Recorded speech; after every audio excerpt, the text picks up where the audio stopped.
ल है हाम्रो घरमा भएको लोकल कुखुरा यत्रो धेरै हुलमा पुगिसकेको छ अहिले। हेर्नुस् कुखुरा स्याउ स्याउ स्याउ स्याउ कुखुराले नै मान्छे खाला जस्तो भएको छ।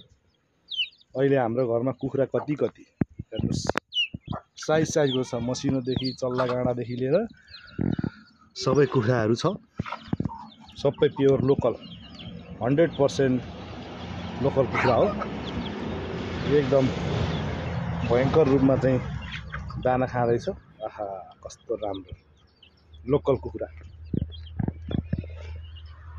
स्यागिनी जातका लोकल कुखुरा हो यो। सानो जातको हुन्छ सागिनी भनेको।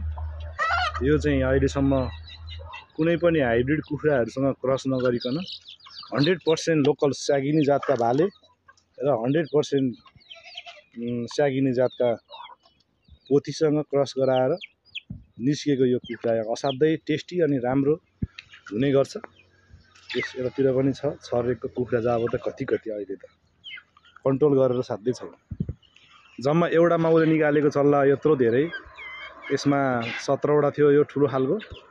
अनि यो 17वटाले अहिले अस्ति 23वटा चल्ला निकाले फेरि एउटा माउले। यसमा चाहिँ मसिनो चल्लाहरू यही छ।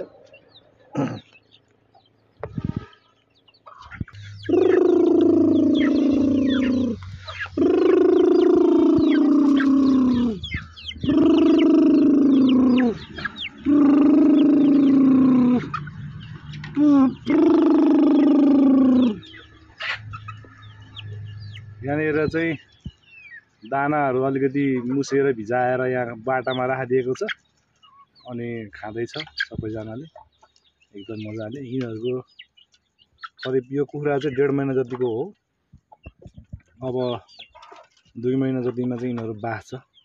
बाँचिसकेपछि चाहिँ खानको लागि योग्य हुन्छ।